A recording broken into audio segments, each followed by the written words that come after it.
And we're going to make it, the pasta in a fontana, the old way. So I'm going to put some flour on a board and just make a hole right there.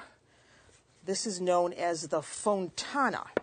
I don't know how much flour I'm going to need. That all depends on the size of my eggs. So let's start with 4 eggs in the center. And I like to use really fresh eggs for this. And if you've seen me on my travels in Italy, you know that I'm always admiring the quality of the eggs in Italy because the yolks are so orange from the wonderful feed that the chickens have. So I'm going to put a little more flour right around there. Give this a pinch of salt. And then what you want to do is just break those eggs up. So I don't want to put too much flour in here to make this too hard. I want something that's nice and delicate. Once you have it where you want it, and that took just about all the flour that I had, then you want to get it kneaded until you don't see any more white flour. So you just fold the dough over on itself, continuing to go. And if your hands are sticky, you just take a little flour, brush it over the dough, and keep going. So you do this for about 5 minutes or so until you have a really nice ball of dough. And now we're going to set that aside because I have one for you. I made this about an hour or so ago. So now we can get rid of this and work with our dough. So you want to have some extra flour handy. And this is just the right consistency now.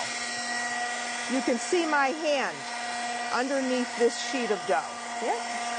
So again, you make those wide strips, trimming the edges if you want it to be absolutely perfect, and then going across. And the nice thing about each one of these is that they're different. They're very homemade looking. They're very rustic. So there they are.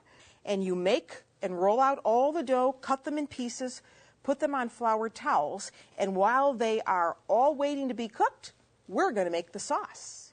If you don't like cannellini beans, you're going to love this dish, though, because you've got a lot of protein right here in these beans. So here we have them cooked. They're ready to go, and we're going to add them to our sauce, but not just yet. So we're going to set that aside. The sauce is an uncooked sauce, actually, so this is so easy. So for it, you want to have some oil-cured black olives, and you can find these in the grocery store. So those are pitted. That's going to go into our food processor, or you could do this by hand if you wanted to. We've got some flat-leaf Italian parsley, nice big leaves. We're going to add that. And we have some fresh basil, always wonderful with any type of sauce, really. So we're going to add that. And we have some pine nuts. Here are pine nuts.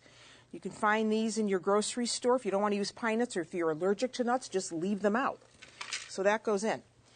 And now we just want to make this into a paste. We're going to add some olive oil and some salt to this. But first, let's get this going. So you want to pulse this up, almost as if you're making a pesto-type sauce. It's nice and loose, like so. Pretty intense, so it's enough for a pound. And they look beautiful, all stayed loosely together, and they're done. I told you, fresh pasta cooks in very little time.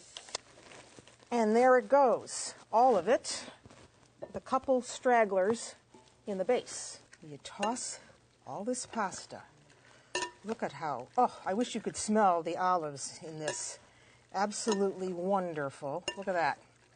And look at how nicely that sauce just clings to that. Then we add the legumi. There they are, those beans. Now this is a complete meal here. You got your protein, you got your carbohydrates, you got your herbs.